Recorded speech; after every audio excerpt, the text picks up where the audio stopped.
ভারতে বসে শেখ হাসিনার বক্তব্যে অসন্তুষ্ট ঢাকা। দিল্লির কাছে চাইল অপপ্রচারের প্রতিকার। জনগণকে কেন্দ্রে রেখে সম্পর্ক এগিয়ে নেয়ার কথা বললেন মিস্ত্রি। তিনি ভারতে অবস্থান করে যে সমস্ত বক্তব্য রাখছেন, বক্তব্যটি সরকার পছন্দ করছেন না। There is no reason why this mutually beneficial cooperation should not continue to deliver in the interests of both our peoples. বাংলাদেশিদের জন্য ইইউ এর ভিসা প্রক্রিয়া দিল্লি থেকে সরানোর আহ্বান প্রধান উপদেষ্টার। রাজনৈতিক, অর্থনৈতিক ও নৈতিক সমর্থন দেবে ইউরোপীয় union. Could assemble entire EU delegations in Bangladesh and Dhaka. Political support as well as economic support, moral support and other supports. Sheikh Hasina ও তার গোটা পরিবার দুর্নীতিগ্রস্ত, মন্তব্য আইন উপদেষ্টার। সময় এসেছে দুর্নীতিবাজদের বিচারের মুখোমুখি করার। নির্বাচন সংক্রান্ত 17 দফা সংস্কার প্রস্তাব বিএনপির। 3-4 মাসের বেশি সময় লাগবে না বলে মত। বুধবার 3 সহযোগী সংগঠনের লং মার্চ কর্মসূচি। 15 বছর দলীয় পরিচয় নিয়োগ পেয়েছে 80 থেকে 90 হাজার পুলিশ, জানালেন ডিএমপি কমিশনার। সাদা পোশাকে কাউকে গ্রেপ্তার নয়, বললেন স্বরাষ্ট্র উপদেষ্টা। সংকটের মুখে লিটারে 8 টাকা বাড়ানো হলো সয়াবিন তেলের দাম। 3 সপ্তাহে আলুর মূল্য নিয়ন্ত্রণে আসার আশাবাদ। প্রকাশ্যে এলেন এইচটিএস বিদ্রোহীদের নেতা জোলানি। দামেস্কের মসজিদে জামায়াতে নামাজ আদায়। গেল 1.5 সপ্তাহে 11 বার পরিবর্তন আসে সিরিয়ার মানচিত্রে। বাংলাদেশ অন্য দেশের অভ্যন্তরীণ ইস্যুতে কথা বলে না, তাই অন্য কোনো দেশ বাংলাদেশ নিয়ে নাক গলাক সেটা বাংলাদেশ চায় না। সরকারের এই অবস্থান দিল্লির কাছে স্পষ্ট করেছে ঢাকা। ঢাকা দিল্লি ফরেন অফিস কনসালটেশনে ভারতীয় পররাষ্ট্র সচিবকে এই বার্তা দেওয়ার কথা জানিয়েছেন পররাষ্ট্র সচিব মোহাম্মদ জসিম উদ্দিন। আর বাংলাদেশের সাথে ইতিবাচক এবং গঠনমূলক সম্পর্ক এগিয়ে নেওয়ার কথা বলে গেছেন ভারতের শীর্ষ কূটনীতিক বিক্রম মিস্ত্রি। তবে এদেশে হিন্দু সম্প্রদায়ের উপর হামলা, তাদের সম্পত্তি ও সাংস্কৃতিক স্থাপনার নিরাপত্তা নিয়ে ভারতের উদ্বেগ বাংলাদেশকে জানিয়েছেন তিনি। জবাবে বাংলাদেশের সব নাগরিকের ধর্মীয় স্বাধীনতা নিশ্চিত করছে বলে জানিয়েছে ঢাকা। তারপরও কোনো ঘটনা ঘটলে সেটিকে বাংলাদেশের অভ্যন্তরীণ বিষয় হিসেবে উল্লেখ করেছেন পররাষ্ট্র সচিব জসিম উদ্দিন। দিল্লিতে বসে শেখ হাসিনার দেয়া বক্তব্যে ঢাকার অসন্তুষ্টির কথাও জানান তিনি। সীমান্ত হত্যা, পানি ব্যবস্থাপনা ও বন্যা প্রতিরোধ, ব্যবসা বাণিজ্য, ভিসা স্বাভাবিক করার পাশাপাশি বাংলাদেশ নিয়ে ভারতীয় গণমাধ্যমের মিথ্যা প্রচারণা বন্ধেরও তাগিদ ছিল ঢাকার দিক থেকে।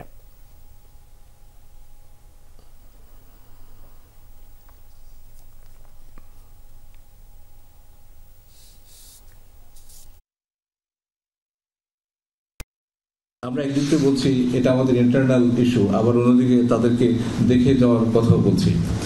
এটার মধ্যে কোনো কন্ট্রাডিকশন নেই। এই জন্যে যে আমরা একটা খোলা বইয়ের মতো সেই মেসেজটা আমরা দিতে চাই, কিন্তু এই একই সাথে এটা যে আমাদের অভ্যন্তরীণ বিষয় এটা আমরা যদি বলে দিতে চাই। কারণ মনে যদি কোনো ধরনের সংশয় থাকে সেই সংশয় দূর করার জন্যই we are like a open book. ভারতে বসে যে সমস্ত বক্তব্য দিচ্ছেন সেটা আমাদের পছন্দ হচ্ছে না, এটা 1 নম্বর। 2 নম্বর হচ্ছে তাদেরকে আমরা বলেছি যে আমরা যে এই পছন্দ করছি এটা তাকে যাতে জানানো হয়। There is no reason why this mutually beneficial cooperation should not continue to deliver in the interests of both our peoples. And to that end, therefore, I have underlined today India's desire to work closely with the interim government of Bangladesh authorities. At the same time, we also had the opportunity to discuss certain recent developments and issues, and I conveyed our concerns, including those related to the safety and welfare of minorities. ভারতীয় পররাষ্ট্র সচিবের কথা শুনছিলাম এবং তার সারা দিনের বাংলাদেশ সফরের বৈঠকগুলো cover করেছেন আমাদের 2 ডিপ্লোম্যাটিক করেসপন্ডেন্ট মাহফুজ মিশু এবং আহমেদ রেজা। আমাদের যমুনার বাংলা মোটর সেন্টার থেকে তাদের কাছ থেকে বিষয়ে জানবো আরও বিস্তারিত। সরাসরি যাচ্ছি আহমেদ রেজার কাছে। রেজা এবং মাহফুজ, আপনাদের দুজনকেই স্বাগত জানাচ্ছি। ধন্যবাদ তিতুমির। এবং দর্শক আপনাদের সবাইকে জানিয়ে রাখি, আজ মূলত এই যে দিনভর যে কূটনৈতিক পাড়ায় ব্যস্ততা ছিল এবং খুবই গুরুত্বপূর্ণ উচ্চ পর্যায়ের দুটি প্রতিনিধি দল বাংলাদেশ সফর করেছে এবং সেইটি নিয়ে আসলে পুরো দিনই কিন্তু ব্যস্ততা কেটেছে কূটনৈতিক অঙ্গনে, এবং সেটি নিয়ে বিস্তারিত আমাদের সাথে জানাতে আমাদের সাথে যুক্ত রয়েছেন আমাদের বিশেষ প্রতিনিধি মাহফুজ মিশু, এবং তার মাধ্যমে জানতে চাই বিশেষ করে যে ভারতের পররাষ্ট্র সচিবের যে সফর সেটিকে বিশেষ গুরুত্ব দিচ্ছে বাংলাদেশ, এবং সেখানে বলা হচ্ছে যে বাংলাদেশের আসলে বিশেষ বার্তা ছিল ভারতের প্রতি, সেই বার্তাটা কি সেটি জানাবেন। মূলত বিক্রম মিস্ত্রির প্রতি বাংলাদেশের যে বার্তা সেটি আসলে কি, এবং ভারত আসলে সেখানে কি বলেছে। বাংলাদেশের বার্তাটা খুবই পরিষ্কার, বাংলাদেশ বলছে যে বাংলাদেশে এবং ভারতকে দুটো স্বাধীন এবং সার্বভৌম রাষ্ট্রকে সাম্য, ন্যায্যতা এবং যৌক্তিক একটা সম্পর্ক চাই, পারস্পরিক স্বার্থ যেখানে থাকবে। ফলে দেশের আকার আয়তন যাই হোক না কেন, সার্বভৌম রাষ্ট্র হিসেবে বাংলাদেশ সেই জায়গাটা চায়। এটি হচ্ছে বাংলাদেশের প্রথম বার্তা। দ্বিতীয় বার্তা হচ্ছে বাংলাদেশের অন্তর্বর্তীকালীন সরকার যেটি বলার চেষ্টা করছে যে এতদিন ধরে ভারত বাংলাদেশ সম্পর্ক যেভাবে আবির্ভূত হয়েছে, গতি পেয়েছে, সেখানে রাষ্ট্রের সঙ্গে রাষ্ট্রের সম্পর্ক ছিল। ভারতের পররাষ্ট্র সচিব আজকে স্পষ্ট করেছে এই সম্পর্কটা আসলে মানুষে মানুষে হতে হবে, এবং ভারতের পররাষ্ট্র সচিব বিক্রম মিস্ত্রি কোনো প্রশ্ন নেননি, কিন্তু তিনি সংক্ষেপে যেটি বলেছেন যে তারাও একটি ইতিবাচক, গঠনমূলক এবং পারস্পরিক স্বার্থ সংশ্লিষ্ট সম্পর্ক চান। সংকটটি যেটি হয়েছে সেটা হচ্ছে যে ভারতের সঙ্গে বাংলাদেশের এই সম্পর্কের সাম্প্রতিক যে টানাপোড়েন, তার একটা বড় ইস্যু ছিল বাংলাদেশের সংখ্যালঘু সম্প্রদায়ের উপর নির্যাতন নিয়ে ভারতের গণমাধ্যমের বাড়াবাড়ি রকমের অভিযোগ। সেই উদ্বেগটিও কিন্তু বিক্রম মিস্ত্রি আবারও প্রকাশ্যে জানিয়ে গেছেন। ফলে এই বৈঠকের আগে থেকে ভারতের পররাষ্ট্র মন্ত্রণালয়, বাংলাদেশের পররাষ্ট্র মন্ত্রণালয় যে ইতিবাচক একটা শুরুর কথা বলছিল, বাংলাদেশ সেটিকে স্পষ্ট করে বলছে এটা আমাদের অভ্যন্তরীণ বিষয়, এবং যদি কোনো কিছু হয়েও থাকে আমরা সব নাগরিক তার ধর্ম বর্ণ নির্বিশেষে তাদের নিরাপত্তার জন্য কাজ করছি। তারপরে যদি কোনো ব্যতিক্রম ঘটে, অন্যায় হয়, ব্যর্থ হয়, সেটিও বাংলাদেশের অভ্যন্তরীণ বিষয়। সেখানে যে আস্থার সংকটটি তৈরি হয়েছে, যে আপনি সাম্প্রদায়িক বিষয়টি বললেন, সেটাই নিয়ে আসলে নানান ধরনের, বিশেষ করে যে সংখ্যালঘুদের অবস্থান, সেটি নিয়ে ভারতের একটি আলাদা রকমের স্টেটমেন্ট আমরা দেখেছি। তবে আরেকটি আস্থার সংকটের জায়গাটা হচ্ছে সাবেক প্রধানমন্ত্রী শেখ হাসিনার ভারতে অবস্থান এবং তার কথাবার্তা নিয়ে বাংলাদেশ উদ্বেগ প্রকাশ করেছে, এবং সেখানেও ভারতের নিশ্চয়ই একটি মতামত ছিল, সেটি একটু জানাবেন যদি বিস্তারিত। ভারতের পররাষ্ট্র মন্ত্রণালয়ে আপনি ছিলেন যখন তৌহিদ হোসেনের সঙ্গে বাংলাদেশের পররাষ্ট্র উপদেষ্টার সঙ্গে বৈঠক করে যান, তিনি শুধুমাত্র 1-1.5 মিনিট কথা বলেছেন, তিনি কোনো প্রশ্ন নেননি। ফলে বাংলাদেশের পররাষ্ট্র সচিবকে সাংবাদিকরা একাধিকবার এই প্রশ্নটি করেছেন যে সাবেক প্রধানমন্ত্রী আওয়ামী লীগ সভানেত্রী শেখ হাসিনার ভারতে অবস্থান, সেখানে থেকে তিনি গতকালকে যুক্তরাজ্যের একটি পাবলিক মিটিং অংশ নিয়েছেন, তার আগে যুক্তরাষ্ট্রে নিয়েছেন, এবং তিনি যে সমস্ত কথাবার্তা বলেছেন সেগুলো যে বাংলাদেশের এই সরকার, অন্তর্বর্তীকালীন সরকার পছন্দ করছে না, সেটা পররাষ্ট্র সচিব স্পষ্ট করেই তাকে জানিয়েছেন। কিন্তু এরও আগে আপনার যদি মনে থাকে, পিটিআই, প্রেস ট্রাস্ট অফ ইন্ডিয়ার সঙ্গে ইন্টারভিউ কিন্তু সরকার প্রধান প্রফেসর ইউনূস সেটি স্পষ্ট করেছিলেন।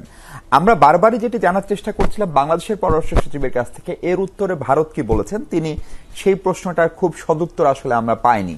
শেষ পর্যন্ত উনি বলেছেন যে উনি নোট, সবচেয়ে বড় যে কথা, ধরেন 3 মাসেরই বেশি হলো সাবেক প্রধানমন্ত্রী শেখ হাসিনা ভারতে কি স্ট্যাটাসে অবস্থান করছে সেটিও কিন্তু এখনো বাংলাদেশ সরকার জানে না। আবার এটিও মনে রাখা ভালো যে বিএনপির নেতা, সিনিয়র নেতা জনাব তারেক রহমান এই দীর্ঘ এতদিন 15-16 বছর লন্ডনে কি স্ট্যাটাসে অবস্থান করছেন সেটাও কিন্তু আমরা আনুষ্ঠানিকভাবে জানি না। আমি একটি বাক্যে আপনার কাছ থেকে জানতে চাই যে তাহলে ঢাকা দিল্লির যে সম্পর্কে টানাপোড়েন সেটি আসলে মিটল কিনা, কিংবা সেটি আসলে আমরা যে প্রত্যাশা করেছিলাম সেই প্রত্যাশাটা আসলে মিটল কিনা। এক বাক্যে বলি তাহলে এটি হ্যাঁ বলার মতো পরিস্থিতি সম্ভবত তৈরি হয়নি, বরং দুদেশেরই যে অনর অবস্থান, ধরেন সংখ্যালঘু বা হিন্দু, বাংলাদেশ হিন্দু জনগণ নির্যাতন নিয়ে তাদের স্থাপনা, তাদের সম্পদ, সেটির উপর হামলা নিয়ে ভারতের যে স্ট্যান্ড, সেটা ভারত আবার উদ্বেগ জানিয়ে গেছে। বিপরীতে বাংলাদেশের একটি মিশনে হামলা, বাংলাদেশে পানি ব্যবস্থাপনা, সীমান্তে 33 হত্যাকাণ্ড, সেগুলো নিয়ে বাংলাদেশ উদ্বেগ জানিয়েছে। খুব সুস্পষ্ট কোনো অভিন্ন টোনে কথা এখন পর্যন্ত আমরা শুনিনি, এবং আমরা ধারণা করি এটা যদি আরেকটু উচ্চ পর্যায়ে হয়, বিশেষ করে যদি প্রফেসর ইউনূস এবং নরেন্দ্র মোদী যদি কোথাও একসঙ্গে বসার পান, এটির জন্য আসলে কেবল কূটনৈতিক ঐক্যমত, এটির জন্য রাজনৈতিক ঐক্যমত লাগবে, আমরা সেটা বিশ্বাস করি। ধন্যবাদ মিশু আমাদের সাথে যুক্ত হওয়ার জন্য। এবং ফয়সাল, তুমি জানছিলেন যে আমাদের সহকর্মী বিশেষ মাহফুজ মিশু তিনি জানাচ্ছিলেন আমাদের বিশেষ প্রতিনিধি, তার মাধ্যমে দিনভর যে কার্যক্রম হয়েছে সেটি নিয়ে বিস্তারিত। অসংখ্য ধন্যবাদ আহমেদ রাজা আপনাকেও। আমরা শুনছিলাম ঢাকা এবং দিল্লির মধ্যে যে শীর্ষ পররাষ্ট্র পর্যায়ে বৈঠক হয়েছে সেটার বিশ্লেষণ। এবার অন্যান্য খবর, দেশের মানুষের জন্য ইউরোপীয় ইউনিয়নভুক্ত দেশগুলোর ভিসা সেন্টার দিল্লি থেকে সরিয়ে ঢাকায় কিংবা প্রতিবেশী অন্য কোনো দেশে স্থানান্তরের অনুরোধ জানিয়েছেন অন্তর্বর্তী সরকারের প্রধান উপদেষ্টা ডক্টর মোহাম্মদ ইউনূস। দুপুরে ইইউ কূটনীতিকদের সাথে বৈঠকে এই অনুরোধ জানান তিনি। ডক্টর ইউনূস বলেন, ব্যাংকিং খাত ধ্বংস হয়ে গেলেও আবার ঘুরে দাঁড়াচ্ছে বাংলাদেশ। ইউরোপের দেশগুলো বাংলাদেশকে রাজনৈতিক, অর্থনৈতিক ও নৈতিক সমর্থন দেবে বলেও জানান প্রধান উপদেষ্টা। একসাথে ইউরোপীয় ইউনিয়নের এতগুলো দেশের কূটনীতিকদের সঙ্গে এমন বৈঠক এই প্রথম। অন্তর্বর্তী সরকারের প্রধান উপদেষ্টার আহ্বানে সাড়া দিয়ে ইইউর দিল্লিস্থ মিশনের অনেকে ঢাকার এই বৈঠকে যোগ দিয়েছেন। দুপুর 12টায় প্রধান উপদেষ্টার কার্যালয়ে অনুষ্ঠিত বৈঠকে 19 সদস্যের প্রতিনিধি দলটির নেতৃত্বে ছিলেন বাংলাদেশে নিযুক্ত ইউরোপীয় ইউনিয়নের head of delegation Michael Miller. বৈঠকে বাংলাদেশ ও ইইউর সাথে দ্বিপাক্ষিক নানা ইস্যুতে কথা বলেন তারা। প্রধান উপদেষ্টা উপস্থিত রাষ্ট্রদূতদের বাংলাদেশিদের জন্য ভিসা সেন্টার সরিয়ে আনতে সহায়তা চান। এজন্য তার সরকার সব ধরনের সহযোগিতা দেবে বলেও জানান। So we have all that knowledge and policies and technology to make that happen, and we'll be very happy to support you. So this is one. And on other issues is that we'll be very happy to provide the assistance that you need, and I'll tell my colleagues to follow it up. প্রতিনিধিদের doctor Mohammad Yunus জানান, বিগত সরকারের সময় banking system ভেঙে পড়ে। অন্তর্বর্তী সরকার এরই মধ্যে এ খাতে শৃঙ্খলা ফিরিয়ে এনেছে। The governor of the central bank was trying to keep all the banks alive, so they don't have to shut down any bank. So that will create some hardships, hopefully temporary, he said. But luckily that temporary period is over. Now from this month is over enough that you can withdraw your money as you wish. So that's an improvement that you can do this. Still, we have not shut down any bank because that may create another chain effect in the whole banking system. So the banks are functioning. EU প্রতিনিধিদের প্রধান উপদেষ্টা বলেন, বাংলাদেশ সম্পর্কে অপতথ্য ছড়ানো হচ্ছে। পাচার করা টাকা এ কাজে খরচ করছে পালিয়ে যাওয়া স্বৈরাচার। অপতথ্য ঠেকাতে তাই ইউরোপীয় ইউনিয়নের সহায়তা চান doctor Yunus. We had a campaign of misinformation, global campaign. It's a very powerful campaign. And we are struggling to cope with that. That Bangladesh is calm, Bangladesh is going ahead with this mission and so on. It's not the kind of image this campaign is trying to give us. And the fact that you came also a message that is not too bad for everybody to come here. So you came and you have a discussion here. So we are very happy with that. But we need seek your support how to deal with this misinformation if you have any. সরকার ও রাজনৈতিক দলগুলো নির্বাচন নিয়ে আগ্রহী হলেও এখনই নির্দিষ্ট তারিখ দেওয়া সম্ভব হচ্ছে না বলে ইউরোপীয় ইউনিয়নের প্রতিনিধিদের জানান প্রধান উপদেষ্টা। But they want the date. I said I can't give you the date now. Tanvir মৌসুম, যমুনা নিউজ, ঢাকা। সাবেক প্রধানমন্ত্রী শেখ হাসিনা ও তার পরিবারকে দুর্নীতিগ্রস্ত বলছেন আইন উপদেষ্টা ডক্টর আসিফ নজরুল। দুদক ও বিচার বিভাগকে দাসে পরিণত করেছিল আওয়ামী লীগ সরকার। তিনি বলেন, শুধু রাজনীতিবিদরাই নয়, ব্যক্তি পর্যায়েও সততার ঘাটতি রয়েছে। বলেন, এখন সময় এসেছে দুর্নীতিবাজদের বিচারের মুখোমুখি করার। দুদকের আয়োজনে ইনস্টিটিউট অব ডিপ্লোমা ইঞ্জিনিয়ার্সে আন্তর্জাতিক দুর্নীতি বিরোধী দিবসের আলোচনায় শেখ হাসিনা ও তার পরিবার এবং রাজনীতিবিদদের একরকম ধুয়ে দিলেন আইন উপদেষ্টা ডক্টর আসিফ নজরুল। আওয়ামী লীগের কোনো নেতার সাথে দেখা হলে বলতো, আপা তো অ্যাকচুয়ালি কিছু করতে পারে না ওনার ছোট বোনের জন্য। কি মানে বোনের প্রতি কি মায়া, বোন চোর দেখে উনি কিছু করতে পারে না। তিনি বলেন, বিগত 15 বছর দুর্নীতি অনেকটা সাধারণ বিষয়ে পরিণত হয়েছিল। অসৎ উপায়ে টাকা উপার্জন করেও মানুষের মাঝে কোনো ধরনের অনুশোচনা ছিল না। কেউ প্রশ্ন করতো না এই লোকের এত টাকা কোথা থেকে আসলো, গর্ব করতো, খুশি হতো, আরে তার এত টাকা। অবৈধ বৃত্ত নিয়ে অহংকার চলতো, কে কত বাড়ি কিনেছে, কে কত করেছে। দুর্নীতির কোনো বিচার তো হতোই না। দুর্নীতি যে একটা খারাপ জিনিস, এটা ভাবার সংস্কৃতি পর্যন্ত আমাদের সমাজে চলে গিয়েছিল। সাবেক প্রধানমন্ত্রী ও তার পরিবারের দুর্নীতির নানা তথ্য তুলে ধরেন উপদেষ্টা। বলেন, বিচার বিভাগ ও দুদককে দাসে পরিণত করেছিল আওয়ামী লীগ সরকার। 3 কোটি টাকা ব্যাংকে থেকে 6 কোটি টাকা হয়েছে, ওই টাকা কেউ টাচ করে নাই। সেই জন্য 3 বারের সাবেক প্রধানমন্ত্রীকে 10 বছরের জেল দিয়ে দিয়েছে এই দেশের দুদক বিচার বিভাগ মিলে। আর সেই চোর প্রধানমন্ত্রী, যার পুরা পরিবার ছিল চোর, সে সারা দেশে বলে বেড়াতো এতিমের টাকা নাকি খালেদা জিয়া আত্মসাৎ করেছে। এই চোরের মুখের সামনে কেউ কোনো কথা বলতে পারতো না। উপদেষ্টা বলেন, দুর্নীতিবাজদের বিরুদ্ধে অবস্থান নেওয়ার সময় এসেছে। দুদক কর্মকর্তাদের সততার সাথে কাজ করার আহ্বান জানান ডক্টর আসিফ নজরুল। আমাদের এই দুদকে যারা কমিশনার ছিলেন পদত্যাগ করার আগে প্রায় শতাধিক মন্ত্রী, ব্যবসায়ী গত আমলে চুরি করে হাজার হাজার কোটি টাকার মালিক যারা হয়েছে তাদের বিরুদ্ধে তদন্তের অ্যাপ্রুভালটা দিয়ে গেছেন। এখন তদন্ত করেন। এখন তদন্ত করার ক্ষেত্রে কোনো সমস্যা আছে? করে আপনারা দেখান যে আপনাদের হৃদয়ও ওইরকম ওদের দ্বারা পলিউটেড হয় নাই। ভালো পরিবেশ পেলে আপনারা কাজ করতে পারেন। ডক্টর আসিফ নজরুল আরও বলেন, দুর্নীতিগ্রস্ত ব্যক্তি ক্ষমতাবান হলে দেশ অনাচার, দুর্নীতি ও পাপাচারে ভরে ওঠে। আমাদের তরুণরা নিজেদের রক্ত দিয়ে আমাদের জন্য একটা নতুন সময় এনে দিয়েছে। আসেন আমরা তাদের থেকে শিখি। তাজনুর ইসলাম, যমুনা নিউজ, ঢাকা। 170 টাকা বেতন পেতাম। সংস্কারের জন্য 3 বা 4 মাসের বেশি সময়ের প্রয়োজন দেখে না বিএনপি। দলটির সংবিধান সংস্কার কমিটির সদস্যরা মনে করেন, নতুন করে বাড়ি বাড়ি গিয়ে ভোটার তালিকা করা সময়ের অপচয়। পরামর্শ দেন নির্বাচন সংক্রান্ত 17টি সংস্কারের। এদিকে বাংলাদেশের সহকারী হাই কমিশনে হামলার প্রতিবাদে আগরতলা অভিমুখে 11ই ডিসেম্বর লং মার্চের কর্মসূচি দিয়েছে বিএনপির 3 সহযোগী সংগঠন। রাষ্ট্র সংস্কার নিয়ে দলের রূপরেখা নির্ধারণে বিএনপি গঠিত সংবিধান সংস্কার কমিটি সোমবার গুলশান কার্যালয়ে ডাকে সংবাদ সম্মেলন। কমিটি দীর্ঘ প্রায় 2 মাস নানা অংশীজনের সাথে আলাপ করে সংবিধানে নির্বাচন সংক্রান্ত সংস্কারের জন্য 17 দফা প্রস্তাবনা তৈরি করে, যেখানে আরপিও সংশোধন, সীমানা নির্ধারণ আইন, ভোটার তালিকা হালনাগাদ, এনআইডি কর্তৃত্ব পিসিতে অর্পণ, নির্বাচনে সরকারি কর্মকর্তাদের ভূমিকা সংক্রান্ত প্রস্তাবনা রাখা হয়েছে। আজ পর্যন্ত যারা ভোট দেওয়ার সুযোগ পায়নি তাদেরকে কিন্তু আমরা অনির্দিষ্টকালের জন্য আমরা সেই অধিকার থেকে বঞ্চিত করে যদি রাখতে চাই সেটা সঠিক হবে না। কাজে তাদেরকে ভোটের সেই সুযোগটা দিতে হবে। সময় বাঁচাতে নতুন করে বাড়ি বাড়ি গিয়ে ভোটার তালিকা না করে বরং হালনাগাদের পরামর্শ দেন কমিটির সদস্যরা। বলেন, জাতীয় ঐক্যমতের ভিত্তিতে চূড়ান্ত হওয়া সংস্কারের প্রস্তাব 3-4 মাসের মধ্যেই বাস্তবায়ন সম্ভব।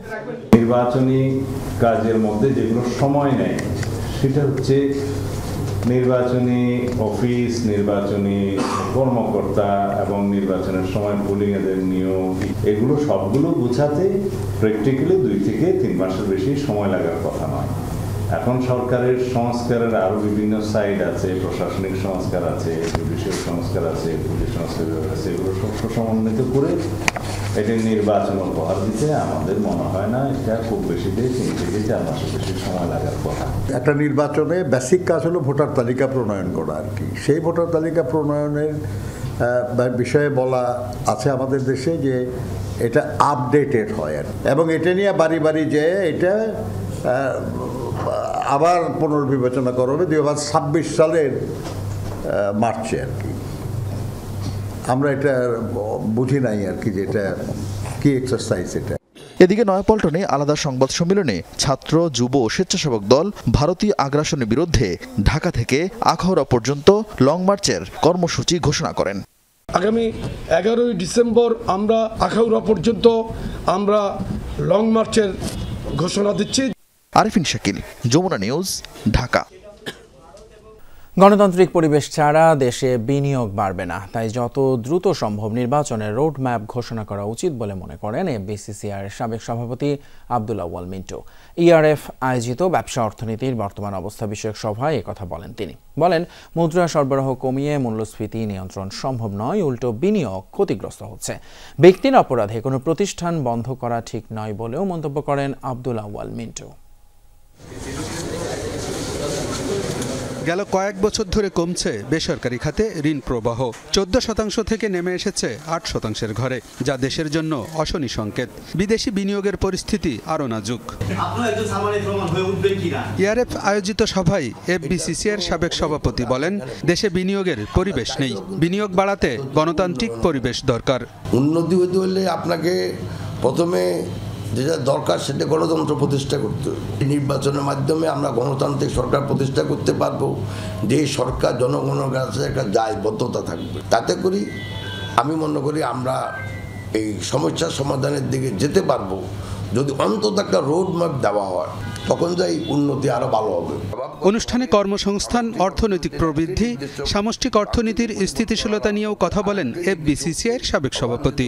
মূল্যস্ফীতি নিয়ন্ত্রণে বাংলাদেশ ব্যাংকের নেওয়া পদক্ষেপের সমালোচনা করেন তিনি। আমরা মূল্যস্ফীতি কমানোর জন্য মুদ্রাস্ফীতি কমাতে চাই বা মুদ্রা সরবরাহ কমাই, তাহলে কিন্তু মূল্যস্ফীতি হয়তো কমবে, কিন্তু তাতে ইন্টারেস্ট রেট বাড়বে, তাতে ক্রেডিট গ্রোথ কমে যাবে প্রাইভেট সেক্টরে, তাতে দেখা যাবে যে আমাদের ব্যবসা বাণিজ্যের প্রসার হচ্ছে না, অতএব দেশে কোনো বিনিয়োগ হচ্ছে না। অন্যায়ভাবে কারো ব্যাংক হিসাব জব্দের বিপক্ষে নিজের অবস্থানের কথা জানান মিন্টু।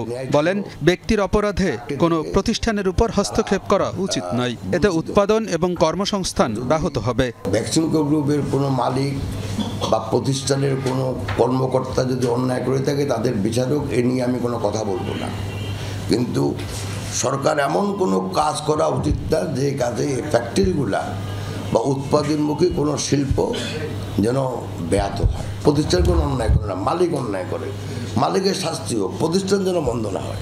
ভারতের সাথে চলা টানাপোড়েনের প্রভাব বাণিজ্যিক সম্পর্কে যেন না পড়ে সেদিকে খেয়াল রাখার কথাও বলেন আব্দুল আওয়াল মিন্টু। ভারতের সাথে আমাদের সম্পর্ক ভালো হওয়া উচিত, কিন্তু একই সাথে আমাদের আত্মসম্মান যেন বজায় থাকে। আলমগীর হোসেন, যমুনা নিউজ, ঢাকা। বিগত আওয়ামী লীগ আমলে পুলিশ বাহিনীতে অন্তত ৮০ থেকে ৯০ হাজার সদস্যকে দলীয় বিবেচনায় নিয়োগ দেওয়া হয়েছে বলে জানিয়েছেন ঢাকা মেট্রোপলিটন পুলিশের নতুন কমিশনার।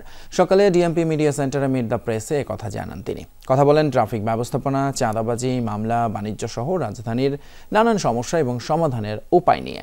এ সময় জুলাই গণ অভ্যুত্থানে ডিএমপির অপেশাদার আচরণের জন্য দুঃখ প্রকাশ করেন এই পুলিশ কর্মকর্তা।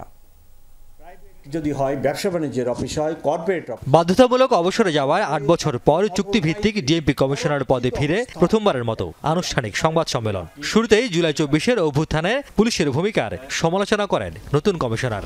ঢাকা মেট্রোপলিটন পুলিশ ওই আন্দোলনে পেশাদারিত্বের বাইরে গিয়ে যে কাজ করেন সেই কাজের জন্য আমি অত্যন্ত দুঃখিত এবং ঢাকাবাসীর কাছে তথা দেশবাসীর কাছে আমি ক্ষমা প্রার্থী। গণমাধ্যমের সামনে তুলে ধরেন নিজের পরিকল্পনা, নগর নিয়ে ভাবনা, যথারীতি জোর দেন ট্রাফিক ব্যবস্থাপনার দিকে। বললেন, যানবাহনের পাশাপাশি নাগরিক সচেতনতা ছাড়া এই সমস্যার সমাধান অসম্ভব। ব্যাটারি চালিত রিক্সা নিয়ে খোদ কমিশনারই শঙ্কিত। গত গভর্নমেন্টের সময় অটো রিক্সাকে অনুমতি দেওয়ার কারণে হু হু করে অটোরিকশার সংখ্যা বৃদ্ধি পাচ্ছে এবং এই অটোরিকশার সংখ্যা যদি রোধ করা না যায়, অচিরেই আপনারা এরূপ একটি ঢাকা শহর পাবেন যেখানে আপনি আপনার বাসা থেকে বেরোলেই আর কোনো মুভমেন্টের সুযোগ থাকবে না। ছিনতাই, চাঁদাবাজি নিয়ে কমিশনার বলেন, চাঁদাবাজদের বিরুদ্ধে কঠোর ব্যবস্থা নেওয়া হচ্ছে। চাঁদাবাজির কারণে নিত্যপণ্যের দামও বাড়ছে বলে মনে করেন তিনি। জুলাই আগস্টের অভ্যুত্থানের পর মামলা বাণিজ্যের দায় বাহিনী এড়াতে পারে না বলে স্বীকার করেন ডিএমপি কমিশনার। যিনি বাদী হয়েছিলেন এখন দেখা যাচ্ছে যে উনি ওই সময়ই উদ্দেশ্যমূলকভাবে এই ২০০ লোককে আসামি করছে। আমার কাছে রিপোর্ট আসতেছে আমার লোকেরাও আবার এই যে আসামি ২০০ তাদের থেকে নানা ধরনের বখরা আদায়ের চেষ্টা করতেছে। উভয়ের বিরুদ্ধে ব্যবস্থা, এবং আপনারা খবর নেন একজনের বিরুদ্ধে অলরেডি আমি ব্যবস্থা নিছি। পুলিশের অপেশাদার আচরণের জন্য রাজনৈতিক মনোবৃত্তিকে দায়ী করে কমিশনার বলেন, বিগত সময়ে নিয়ম নীতি তোয়াক্কা করেনি আওয়ামী লীগ সরকার। ৮০ থেকে ৯০ হাজার লোক রিক্রুটেড হয়েছে। আমরা তো মানবিক কারণেই তাদেরকে তো আমরা গ্রহণ করতে পারি না। তবে যারা দুষ্টু, যারা পেশাদারিত্বের বাইরে যেয়ে নানা ধরনের কর্মে লিপ্ত হয়েছিল তাদের বিরুদ্ধে তাদের অনেকে পালিয়ে গেছে এবং তাদের অনেকের বিরুদ্ধেই আমরা ব্যবস্থা নিচ্ছি। শহীদ বুদ্ধিজীবী দিবস, বিজয় দিবস এবং ইংরেজি নববর্ষ নির্বিঘ্নে উদযাপনে সব ধরনের ব্যবস্থা নেওয়া হয়েছে বলে সংবাদ সম্মেলনে জানান নতুন DMP commissioner. Riaz Raihan, Jamuna news, Dhaka. সাদা পোশাকে কাউকে গ্রেপ্তার করা যাবে না এমন নির্দেশনা দিয়েছেন স্বরাষ্ট্র উপদেষ্টা অবসরপ্রাপ্ত লেফটেন্যান্ট জেনারেল জাহাঙ্গীর আলম চৌধুরী। সকালে খুলনা শিল্পকলা একাডেমি মিলনায়তনে জেলার পুলিশ, ফায়ার সার্ভিস সহ সকল সরকারি কর্মকর্তাদের সাথে মতবিনিময় সভায় একথা বলেন তিনি। জানান, অনেক জায়গায় মব অ্যাক্ট ঘটছে হত্যাকাণ্ডের ঘটনাও, তাই নিজের হাতে আইন তুলে না নিয়ে অপরাধীদের পুলিশে সোপর্দ করার আহ্বান জানান স্বরাষ্ট্র উপদেষ্টা। পাশাপাশি ভুয়া মামলাকারীদের বিরুদ্ধে ব্যবস্থা গ্রহণের হুঁশিয়ারিও দেন তিনি। জাহাঙ্গীর আলম বলেন, কোনো রাজনৈতিক দলকে বাড়তি সুবিধা দেওয়ার সুযোগ নেই। আইনশৃঙ্খলা বাহিনীর সুশাসন প্রতিষ্ঠা করতে হলে বাহিনীগুলোকে তেলবাজি বন্ধ করতে হবে। উপদেষ্টা জানান, থানা থেকে লুট হওয়া অনেক অস্ত্রই এখনও উদ্ধার হয়নি। খোয়া যাওয়া সেসব অস্ত্র উদ্ধার হলে পরিস্থিতি স্বাভাবিক হবে বলে মনে করেন জাহাঙ্গীর আলম চৌধুরী। সিভিল ড্রেসে কাউকে অ্যারেস্ট করা চলবে না। ডিবি হোক যে হোক, তার জ্যাকেট পরতে হবে, তার আইডেন্টি শো করতে হবে। যদি তার ড্রেস না থাকে, সে সিভিল ড্রেস আছে, সে প্রথম তার আইডেন্টিটা শো করবে যে এই আমার আইডি কার্ড। সিভিল ড্রেসে কাউকে অ্যারেস্ট করা চলবে না। আর কোনো নিরপরাধ যেন শাস্তি না পায়, এই দিকে আপনার খেয়াল রাখতে হবে। পোশাক শ্রমিকদের বেতন 9 ভাগ বাড়িয়েছে সরকার। এর মাধ্যমে প্রতি বছর 5% ইনক্রিমেন্টের সাথে নিম্নতম মজুরি আরও 4% যুক্ত হবে। ডিসেম্বর মাসের বেতনের সাথে ইনক্রিমেন্ট শ্রমিকরা জানুয়ারিতে পাবেন বলে জানিয়েছেন শ্রম উপদেষ্টা। মালিক ও শ্রমিকরা আশা করেন, বেতন বৃদ্ধির ফলে গার্মেন্টসে আর অস্থিরতা সৃষ্টি হবে না। সরকার পরিবর্তনের পর অস্থির হয় তৈরি পোশাক খাত। বিভিন্ন দাবি নিয়ে মাঠে নামে গার্মেন্টস শ্রমিকরা। এর মধ্যে তাদের বেতন বৃদ্ধির দাবি অন্যতম ছিল। এরই মধ্যে শ্রমিকদের 18 দফা দাবির অনেকটাই পূরণ করেছে সরকার। মালিক ও শ্রমিকদের সাথে কয়েক দফা বৈঠকের পর জানালো 9% বেতন বাড়ানোর সিদ্ধান্ত। বিদ্যমান শতকরা 5 ভাগ বেতন বৃদ্ধির সাথে আরও শতকরা 4 ভাগ যুক্ত করে সর্বমোট 9 ভাগ বাৎসরিক ইনক্রিমেন্ট বৃদ্ধির সুপারিশ করা হলো। 1 ডিসেম্বর 2024 থেকে কার্যকর হবে, যা জানুয়ারি মাসে প্রদীয় বেতনের সাথে প্রদান করতে হবে। বেতন বৃদ্ধিতে খুশি শ্রমিক নেতারা। এর মাধ্যমে গার্মেন্টসে অস্থিরতা কমবে বলে আশাবাদী মালিকরা। সরকার যে নির্ধারণ করে দিয়েছে, আমরা সেটা আশা করি আমাদের ফ্যাক্টরিগুলো বাস্তবায়ন করতে সক্ষম হবে। সকলের প্রতি আহ্বান যে এরপরে আর আমরা আশা করব যে কোনো অসন্তোষ বা কোনো ভুল বোঝাবুঝি থাকবে না। যত শ্রমিক আছে তাদের তলে যাদের বছর হয়নি তাদের কিন্তু বৃদ্ধি হবে 4%, এবং ডিসেম্বর মাসে যাদের বার্ষিক ইনক্রিমেন্ট পাওয়ার দাবিদার হয়েছে বা উপযুক্ত হয়েছে তাদের হবে যে 9%। এটা মেনে নিয়ে যার যার মতো আছে যেভাবে কাজ করতেছে সেভাবে আপনারা উৎপাদন চালিয়ে যান। শ্রম উপদেষ্টা বলছেন, তৈরি পোশাক খাতকে অস্থিতিশীল করার নানা ষড়যন্ত্র চলছে। তবে সব ষড়যন্ত্র মোকাবেলা করে এই খাতকে এগিয়ে নিয়ে যাচ্ছে অন্তর্বর্তী সরকার। গার্মেন্ট ইন্ডাস্ট্রি চলমান আছে। আলমগীর স্বপন, যমুনা নিউজ, ঢাকা। সংকটের মুখে ভোজ্য তেলের দাম পুনর্নির্ধারণ করেছে বাণিজ্য মন্ত্রণালয়। বোতলজাত সয়াবিন তেল প্রতি লিটার 8 টাকা বাড়িয়ে 175 টাকা নির্ধারণ করা হয়েছে। খোলা তেলের দামও 8 টাকা বাড়িয়ে 157 টাকা করা হয়েছে। সচিবালয়ে ভোজ্য তেল ব্যবসায়ীদের সাথে বৈঠক শেষে নতুন এই দাম জানানো হয়। বাণিজ্য উপদেষ্টা বলেন, আন্তর্জাতিক বাজারে দাম বৃদ্ধি সয়াবিন তেলের সংকটের কারণ। এ সময় আলুর দাম নিয়ে অস্বস্তি প্রকাশ করেন উপদেষ্টা। আন্তর্জাতিক বাজারে দাম বৃদ্ধির কারণ দেখিয়ে বাজারে চলছে ভোজ্য তেলের সংকট। ব্যবসায়ীরা মজুত করায় ক্রেতারা চাহিদা অনুযায়ী পাচ্ছেন না সব ধরনের সয়াবিন তেল।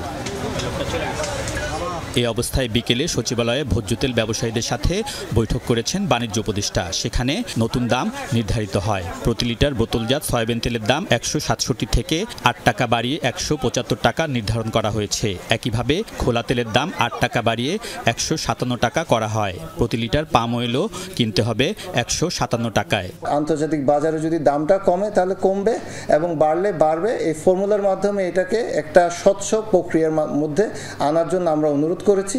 ওনারা মাসে একবার বসার জন্য সম্মত হয়েছেন। বটল প্রাইস হচ্ছে 175 টাকা আর খোলাটা হচ্ছে 157 টাকা।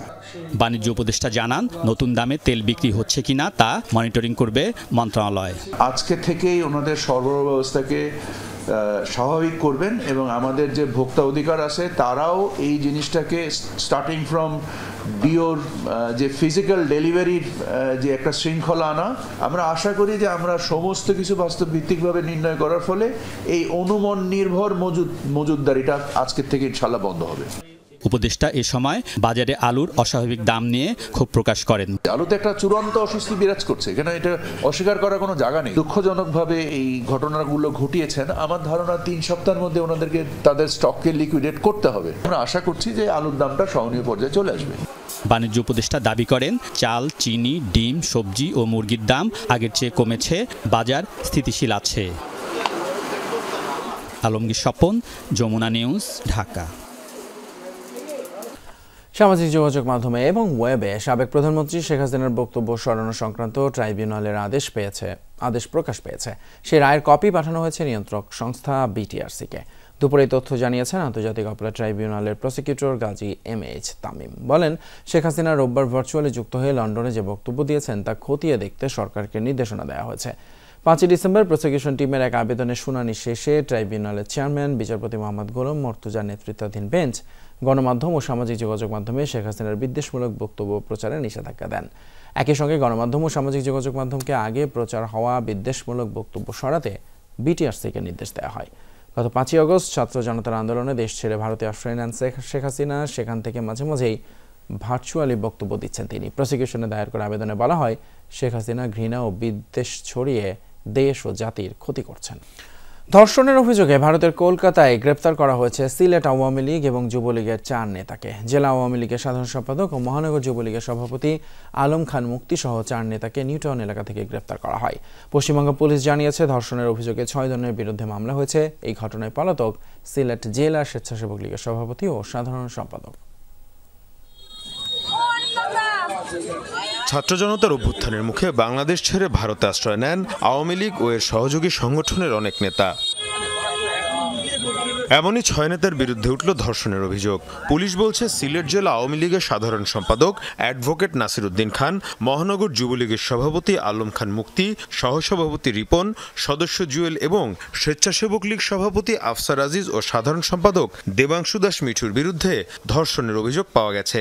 2টো গাড়ি এসেছিল, অনেকগুলো ব্ল্যাক ড্রেস পরা পুলিশ ছিল। 4 জন আসামিকে এনে গাড়ির থেকে নামাতে দেখিনি, কিন্তু ওরা কোর্টের ভিতরে ঢুকে 10-15 মিনিটের পরেই গাড়ি নিয়ে এখান থেকে বেরিয়ে গেল। পুলিশের প্রতিবেদনে বলা হয়, বাংলাদেশ থেকে পালিয়ে শিলংয়ে অবস্থান করছিলেন অভিযুক্তরা। অবস্থান করা ফ্ল্যাটে একজনকে ধর্ষণ করা হয়। ভুক্তভোগীর অভিযোগের ভিত্তিতে মামলা গ্রহণ করে শিলং পুলিশ। রোববার কলকাতার নিউটাউন এলাকায় বিশেষ অভিযান চালায় পুলিশ। গ্রেফতার করা হয় সিলেট জেলা আওয়ামী লীগের সাধারণ সম্পাদক নাসির উদ্দিন খান, মহানগর যুবলীগের সভাপতি আলম খান মুক্তি, সহসভাপতি রিপন এবং সদস্য জুয়েলকে। তারা ধর্ষণের মামলার সঙ্গে যুক্ত ছিল এবং দীর্ঘদিন ধরে কলকাতায় ধরে গোপন জায়গায় ছিল। শিলং পুলিশ আসায় এবং স্থানীয় পশ্চিমবঙ্গ সরকারের পুলিশ তাদের সহযোগিতায় তাদেরকে গ্রেপ্তার করে এবং গতকালই তাদেরকে মেঘালয়ে নিয়ে যায়। তবে মামলার আসামি স্বেচ্ছাসেবক লীগ সভাপতি আফসার আজিজ ও সাধারণ সম্পাদক দেবাংশু দাস মিঠু এখনো পলাতক। এদিকে গ্রেফতার হওয়া আসামিদের মুক্ত করতে ভারতে পালিয়ে থাকা আওয়ামী লীগের কয়েকজন কেন্দ্রীয় নেতা অভিযুক্তদের ছাড়াতে তদবির করছেন, এমন অভিযোগ উঠেছে। মীর মুশফিকা হাসান, যমুনা নিউজ। নজর দেব আন্তর্জাতিক খবরে। জনগণের ভালোবাসা শিখতে হলেন HTS প্রধান আবু মোহাম্মদ আল জোলানি। রাজধানী দামেস্কের ঐতিহাসিক উমায়েদ মসজিদ প্রাঙ্গণে তাকে ঘিরে তৈরি হয় আবেগঘন পরিবেশ। রোববার বাশারের পতনের খবর নিশ্চিতের পর দামেস্কের বিভিন্ন গুরুত্বপূর্ণ জায়গা পরিদর্শন করেন জোলানি। সে সময় যান উমায়েদ মসজিদে। পারিবারিক ঐতিহ্য অনুযায়ী ওই মসজিদে 2 ঈদের নামাজ আদায় করতেন আসাদ পরিবার। রোববার সেখানে মাগরিবের সালাত আদায় করেন জোলানি। তাকে এক নজর দেখতে ভিড় করে সমর্থক অনুসারীরা। উপস্থিত সবার উদ্দেশ্যে ছোট ভাষণও দেন বিদ্রোহী এই নেতা। বলেন, ইরানের আকাঙ্ক্ষা পূরণে ব্যবহার করা হতো সিরিয়াকে, আর সে সুযোগ করে দিয়েছেন বাশার আল আসাদ। HTS বিদ্রোহীদের সরকার বিরোধী অভিযান যেন নাটককেও হার মানায়। একসময় যে ভূখণ্ড জুড়ে ছিল স্বৈরশাসক বাশার আল আসাদের অনুগত সেনাদের জয় জয়কার, সেখানে বিদ্রোহীদের প্রবল প্রতিরোধের মুখে হারাতে হয় একের পর এক এলাকা। ফলে 11 দিনের এই অভিযানে 11 বার পরিবর্তন আসে সিরিয়ার মানচিত্রে। 2 সপ্তাহেও কম সময়ের ব্যবধানে পুরো প্রেক্ষাপটই বদলে ফেলে বিদ্রোহী গোষ্ঠী HTS।